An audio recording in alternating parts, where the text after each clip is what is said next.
Hello दोस्तों, welcome to my channel @V Verma और Virat think tank. आप सभी का एक बार फिर मेरे चैनल पर स्वागत है। Please subscribe my channel and watch other video at my channel. दोस्तों, आज मैं इस वीडियो में लेसन प्लान लेके आया हूँ मैथ्स का। बहुत सारे लोगों को प्रॉब्लम हो रही है। ये फॉर्मेट है MCPS कॉलेज मोहन नगर का। तो जो मैं आपको लेसन प्लान यहाँ पे बताने वाला हूँ कि कैसे बनाएंगे और क्या लिखेंगे, टॉपिक हेडलाइंस क्या होता है, उसमें क्वेश्चंस कैसे लेंगे। ठीक है, तो मैं टॉपिक ले रहा हूँ मैथमेटिक्स में LCM of fraction. Teaching points है calculation of the LCM of the fraction. इसमें जनरल ऑब्जेक्टिव्स लिखेंगे 3 से 4 पॉइंट। तो जनरल ऑब्जेक्टिव जो मैंने लिखा हुआ है वो ये लिखा है कि creating an interest in mathematics in students. Second point, to make students knowledge of mathematics fact. Third is the displaying the power of thinking and reasoning in students. The fourth one is to practice the usefulness of mathematics in the solutions of common problem in daily life. ये हो गए आपके general objectives. उसके बाद हम आते हैं इंस्ट्रक्शनल्स objectives, अनुदेशनात्मक उद्देश्य। इसमें हम 2 या 3 पॉइंट लेते हैं। तो मैंने यहाँ पे 2 पॉइंट लिखा हुआ है। और ये अनुदेशात्मक उद्देश्य जो इंस्ट्रक्शनल्स ऑब्जेक्टिव्स जो होता है, वो जो आप टॉपिक ले रहे हो उसी से रिलेटेड हमें यहाँ पे 2 से 3 पॉइंट लिखने होते हैं। तो पहला पॉइंट है students calculate the SCF denominator. The second one is students calculate the LCM of numerator with the help of a given value. जो भी हमारे पास डाटा गिवन होगा उसकी मदद से हम क्या करेंगे, LCM कैलकुलेट करेंगे जो हमारी डाटा में दिया होगा। उसके बाद आते हैं हम प्रीवियस नॉलेज। प्रीवियस नॉलेज का मतलब है हमें इससे पहले क्या ज्ञान था इसके बारे में, LCM के बारे में। तो स्टूडेंट इसके बारे में क्या जानता है, स्टूडेंट जो जानता है वो यहाँ पॉइंट में लिखा हुआ है।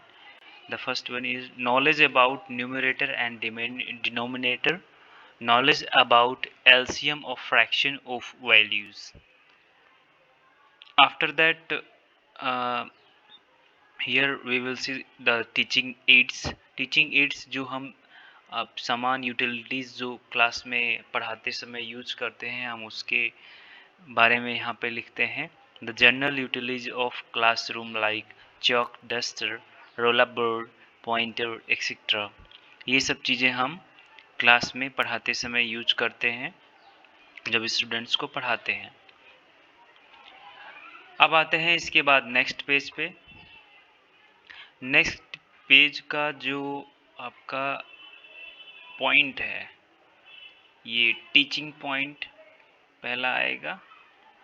उसके बाद सेकंड आएगा आपका teaching objective with specification in behavioral terms. The third row, people, teachers, activities. The fourth one is learning experience process या फिर student activities. The last one is output और real learning outcomes RLO जिसको हम बोलते हैं, या फिर method, teaching and teaching aids। पहले वाले का मतलब बताता हूँ। टीचिंग पॉइंट्स हम वो यहाँ पे चीज़ें लिखते हैं जो हम टीचिंग पॉइंट्स लेके चलते हैं। जैसा कि मैंने फर्स्ट पेज पे आपको बताया, एक दो जो टीचिंग पॉइंट्स था, जिस टॉपिक पे हम पढ़ाते हैं उसको हम टीचिंग पॉइंट्स में लेते हैं। ठीक है, अब यहाँ पे टीचिंग ऑब्जेक्टिव मतलब उस टॉपिक से रिलेटेड आपका ऑब्जेक्टिव क्या है, स्टूडेंट्स इसमें क्या पढ़ रहा है, उसको नॉलेज है प्रीवियस यानी उससे रिलेटेड हम यहाँ पे थोड़ा हेडलाइंस वगैरह लिखते हैं। थर्ड में हम क्या करते हैं, क्वेश्चन अप करते हैं, स्टेटमेंट लिखते हैं, एक्सप्लेनेशन लिखते हैं। उसके बाद जो फोर्थ रो है स्टूडेंट एक्टिविटीज़, इसमें हम क्या करते हैं, जो क्वेश्चन पूछा जाता है पीपल टीचर एक्टिविटीज़ में, उसका जवाब हम स्टूडेंट एक्टिविटीज़ में लिखते हैं। हमने क्वेश्चन यहाँ पे पुटअप किया, स्टूडेंट का जवाब क्या है वो यहाँ पे नोट डाउन करते हैं। उसके बाद हम यहाँ पे ये भी लिखते हैं, जब हम क्लास में एक्सप्लेन करते हैं तो हम ये लिखते हैं कि student listen carefully and note down important things in their notebook. The last one is output. Output में हम क्या करेंगे कि हम जो भी मेथड या जिस तरीके से जो भी चीज़ पढ़ा रहे हैं वो ब्लैक बोर्ड पे पिक्चर्स बना के या फिर फिगर बना के, ठीक है, जो भी क्वेश्चन आंसर हम मेथड यूज कर, एक तो हम यहाँ पे इस वाले पॉइंट में ये लिखेंगे कि हम मेथड कौन सा यूज कर रहे हैं। अब यहाँ पे हम क्वेश्चन आंसरिंग मेथड यूज कर रहे हैं तो हम यहाँ पे लिखेंगे क्वेश्चन आंसर मेथड, ठीक है। अब क्वेश्चन आंसर मेथड हम फिगर ड्रॉ करके पूछ रहे हैं या फिर जैसे भी करके पूछ रहे हैं, तो हमें यहाँ पे वो टीचिंग मेथड टेक्निक्स जो है यहाँ पे हमें लिखना पड़ता है या पेस्ट करना पड़ता है पिक्चर्स बना के, ठीक है। तो अब हम आते हैं इस पे कि क्या क्या मैंने इसमें कंसीडर किया। सबसे पहले तो इंट्रोडक्टरी क्वेश्चंस हमने पूछे हैं।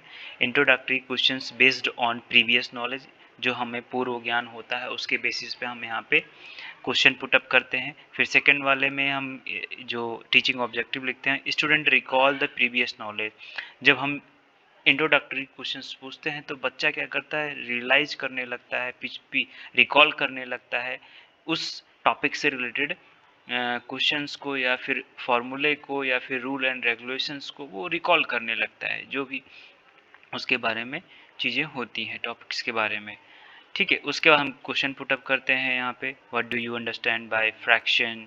तो यहाँ पे रिप्लाई आता है, उसका आंसर हम देते हैं, fraction represent equal parts of a whole or collections। उसका second question, what is called lower and upper values of fraction, फिर इसका जवाब हम यहाँ पे देते हैं।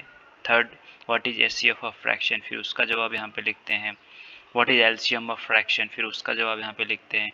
पांचवा क्वेश्चन इस तरीके से पूछो, हमारा क्वेश्चन जो पहला पूछते हैं पहले के बेसिस पे दूसरा, दूसरे के बेसिस पे तीसरा, तीसरे के बेसिस पे चौथा, और फिर उसके बाद पांचवा हम इस तरीके से पूछते हैं कि बच्चा उसका जवाब दे भी सकता है और नहीं भी। मोस्टली जो हम एक क्वेश्चन तो ऐसा होना चाहिए कि बच्चा जवाब ना दे पाए, फिर हम उसी के बारे में एक्सप्लेन करते हैं। अब यहाँ पे पांचवा क्वेश्चन है, how to calculate the LCM. बच्चा जब उसके बारे में उसने मतलब डेफिनेशन इन सब चीज़ों के बारे में सुना है, लेकिन उसको कैलकुलेशन कैसे करना है, उसको कैलकुलेट कैसे करेंगे उसके बारे में नहीं उसको याद नहीं है, तो उसके लिए ये प्रॉब्लमेटिक लगा, मतलब सही से जवाब नहीं दे पाता है, तो हम यहाँ पे लिखेंगे प्रॉब्लमेटिक क्वेश्चंस, ठीक है। उसके बाद हम आते हैं नेक्स्ट पॉइंट पे। उसके बाद इंट्रोडक्टरी क्वेश्चंस के बाद हमारा जो नेक्स्ट पॉइंट होता है इसमें पीपल टीचर एक्टिविटीज़ में, ठीक है, होता है स्टेटमेंट ऑफ ऑब्जेक्टिव्स। ये हेडलाइन डालेंगे स्टेटमेंट ऑफ ऑब्जेक्टिव्स। फिर इस वाले सेकंड वाले में हम जो टीचिंग ऑब्जेक्टिव्स लिखेंगे यहाँ पे, वो लिखेंगे student correlate previous knowledge with the topic. Student जो है अपनी पिछली नॉलेज को, ज्ञान को, वो क्या करता है, टॉपिक से जोड़ने लगता है, ठीक है। उसके बाद हम यहाँ पे पीपल टीचर जो है इस चीज़ को बताता है कि student today we will explain करता है, we will learn to calculate the fraction with the half of LCM of a fraction and we learn to solve the question based on it। तो टीचर इस चीज़ को बताता है। उसके बाद क्या करता है बच्चा, नेक्स्ट इसमें स्टूडेंट एक्टिविटीज़ वाले रो में बच्चा क्या करता है, उस चीज़ को सुनता है और नोट डाउन करता है। ये स्टेटमेंट देता है टीचर, तो हम यहाँ पे जो मेथड यूज करेंगे वो स्टेटमेंट यूज करेंगे। और टीचिंग ऑब्जेक्टिव्स में यहाँ पे सेकंड वाले रो में हम ये भी लिखेंगे student aware with the topic. तो जब टीचर जो है ये चीज़ एक्सप्लेन करता है तो स्टूडेंट उस चीज़ से अवेयर होता है, ये चीज़ हम लिखते हैं। नेक्स्ट पेज पे आते हैं। नेक्स्ट पेज थोड़ा धुंधला दिख रहा है लेकिन आपको समझ आ जाएगा। उसके बाद इंट्रोडक्टरी क्वेश्चंस के बाद हमारा जो सेकंड आया था स्टेटमेंट ऑफ एम, फिर स्टेटमेंट ऑफ ऑब्जेक्टिव्स, उसके बाद आता है मॉडल क्वेश्चन प्रेजेंटेशन। मैथ में हम क्या करते हैं कि विदाउट क्वेश्चन हम जो है मॉडल सॉल्यूशन नहीं एक्सप्लेन कर सकते। तो हमारा इसमें लेसन प्लान में ये होता है कि मॉडल क्वेश्चन के बेसिस पे ही हम ये सब एनालाइज करते हैं, फार्मूला बताते हैं या प्रोसेस करते हैं, सिंथेसिस करते हैं। ठीक है, तो मॉडल क्वेश्चंस ये है। इधर हमने भाई इस मॉडल क्वेश्चंस को हम ब्लैक बोर्ड पे लिखेंगे, तो यहाँ पे मैंने चार्ट पेपर कट किया, उस पे मॉडल क्वेश्चंस जो है लिखा, यहाँ पे इसी के सामने चिपकाते हैं, जस्ट इसी के सामने ही। तो टॉपिक ये था मॉडल क्वेश्चंस प्रेजेंटेशन। उसके बाद टीचिंग ऑब्जेक्टिव में students connect with the problems and gain the ability of presentation, मतलब वो प्रॉब्लम से रूबरू होता है, उसके बाद उसके बारे में प्रेजेंटेशन के बारे में थोड़ी वो नॉलेज गेन करता है। ठीक है, अब पीपल टीचर एक्टिविटीज़ में हम क्या लिखेंगे? पीपल टीचर एक्टिविटीज़ में हम ये लिखेंगे, pupil teacher presents model questions written on roll up board, he see reads model questions then ask 2-3 student to read the model questions. Teacher यहाँ पे क्या करता है? पीपल टीचर वो ब्लैक बोर्ड पे क्वेश्चंस लिखता है, उसके बाद 2-3 बच्चों से पूछता है, ठीक है, कि इस बोर्ड पे क्या लिखा हुआ है। उसका स्टूडेंट्स जो है सभी उस चीज़ को ध्यानपूर्वक देखते हैं और पढ़ते हैं। फिर हम उस क्वेश्चन का एनालाइज करते हैं। यहाँ पे आते हैं मॉडल क्वेश्चन प्रेजेंटेशन का analysis of the problem. Problem क्या है, बच्चा उसको एनालिसिस करता है, टीचर। ठीक है, student find the facts of the problems. Teaching objective में स्टूडेंट के बारे में क्या लिखे यहाँ पे? Student find the fact of problem. उसके बाद उससे रिलेटेड 2-3 क्वेश्चन हम यहाँ पे पुट अप कर देते हैं। What is the given in the problem, problem में क्या दिया हुआ है, मतलब क्वेश्चन क्या दिया हुआ है। ठीक है, तो आंसर है कि speed of all individuals, what is to be find in the questions. उस क्वेश्चन में हमें फाइंड करने को क्या कहा गया? Starting point of the time, how we will find the starting point of time of race, unsatisfactory answer. मतलब बच्चे जवाब तो देते हैं, लेकिन जिस तरीके का जवाब चाहिए उस तरीके का जवाब मिल नहीं पाता है, तो हम यहाँ पे अनसेटिस्फैक्टरी आंसर लिख देंगे इस वाले क्वेश्चन में। द नेक्स्ट वन इज आता है topic process to solve the problem. फिर बच्चा क्या करता है? उसको सॉल्व करने की कोशिश करता है, जो यहाँ पे हम टीचिंग पॉइंट्स में उस चीज़ को लिखेंगे। और टीचिंग ऑब्जेक्टिव में हम ये लिखेंगे, student gain the ability to explain and solve the problem. वो क्या करता है? उसके बारे में थोड़ा बहुत एबिलिटीज़ गेन करता है, फिर उसको एक्सप्लेन करता है और सॉल्व करने की कोशिश करता है। ठीक है, पीपल टीचर का स्टेटमेंट इसमें आता है, to find the starting point of a time first of all we will find the LCM of all the fraction of time, to find the time we will take LCM of a numerator and HCF of denominator. उसके बाद हम यहाँ student activities में हम ये लिखेंगे कि student listen carefully and see the topic on the board.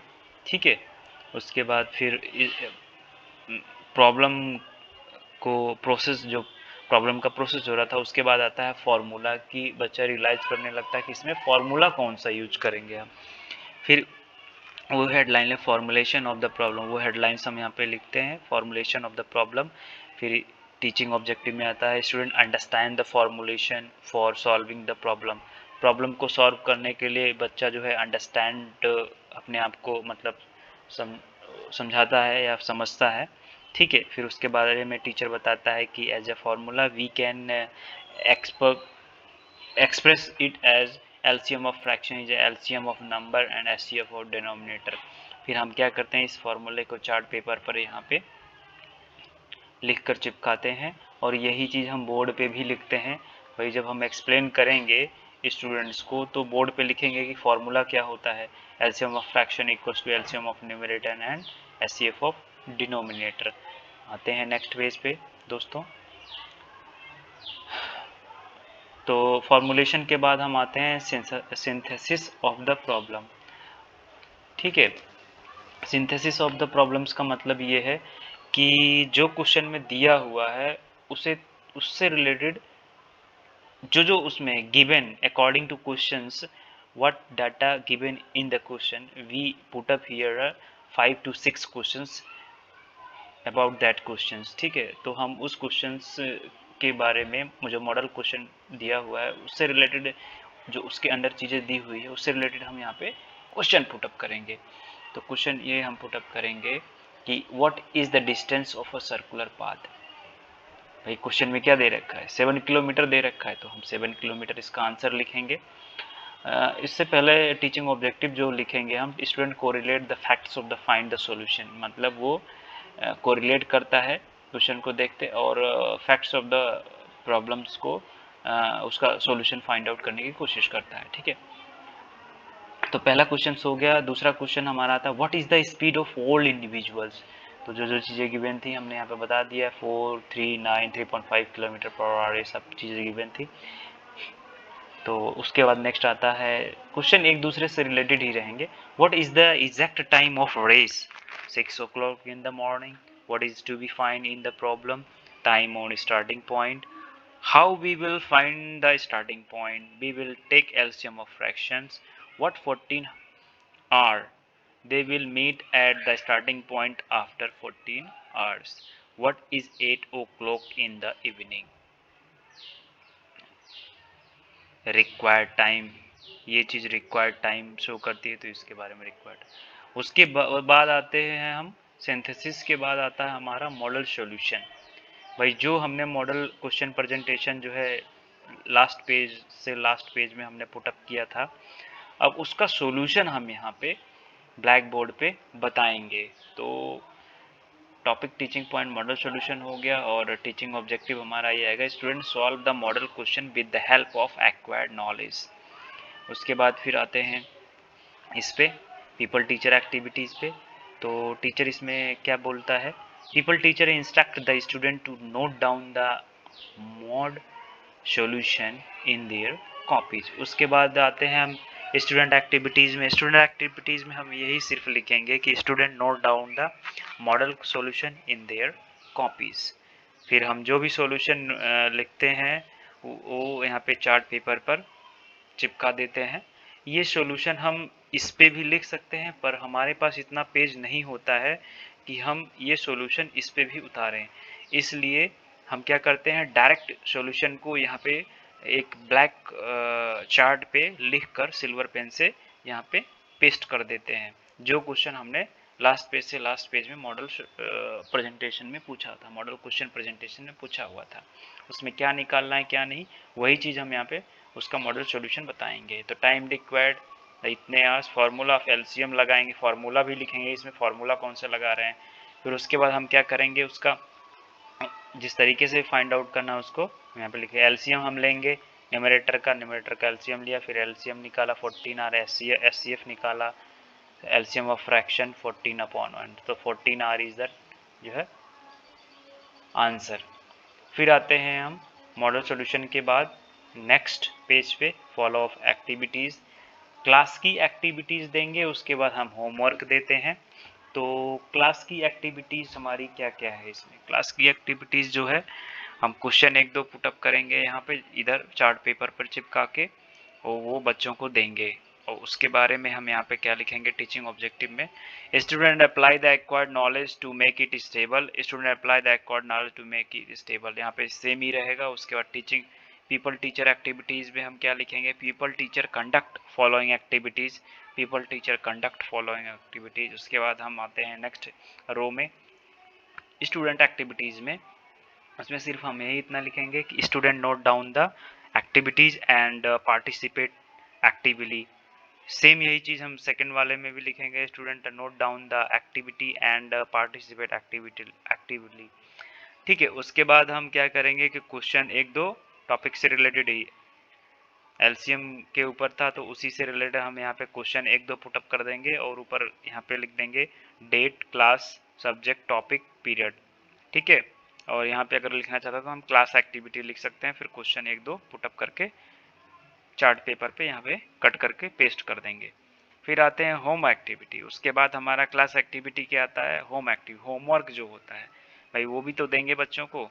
तो फॉलो ऑफ एक्टिविटी लिखेंगे होम एक्टिविटी टीचिंग पॉइंट पे।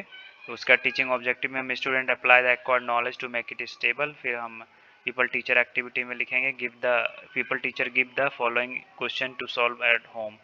फिर नेक्स्ट उसमें रो में आता है स्टूडेंट एक्टिविटीज़ में student note down the problem and will solve at home. फिर जो क्वेश्चन इस हम देंगे होमवर्क के लिए वो क्वेश्चन यहाँ पे सेम चीज़ जिसे मैंने इस वाले चार्ट में बताया कि date, class, subject, topics, duration, period यहाँ पे ऊपर लिखेंगे। उसके बाद हम होमवर्क लिखेंगे, फिर क्वेश्चन 1-2 यहाँ पे लिख कर यहाँ पे पेस्ट करेंगे। तो दोस्तों ये टोटल था आपका लेसन प्लान मैथ का। बस यहीं पे एंड हो जाता है ये टॉपिक। उसके बाद हम फिर सेम ये ऐसे ही प्रोसेस टॉपिक जो लेते हैं इसी तरीके का दूसरा जो है लेसन प्लान अगर हम बनाते हैं उसमें ले सकते हैं। कुछ चीज़ें अलग होगी, मेथड अलग होगा, फार्मूला अलग होगा, सॉल्यूशन अलग होगा। कुछ चीज़ें उसमें सेम ही रहती हैं, जैसे ये चीज़ें हो गई, ये चीज़ें हो गई, सेम ही रहेंगी। ठीक है, बाकी ऑलमोस्ट सारी चीज़ें जो है अलग ही रहती हैं, 70% 30% सेम रहती हैं। तो आज के लेसन प्लान में बस दोस्तों इतना ही। Thank you so much for watching me. Please subscribe my channel. Thank you so much.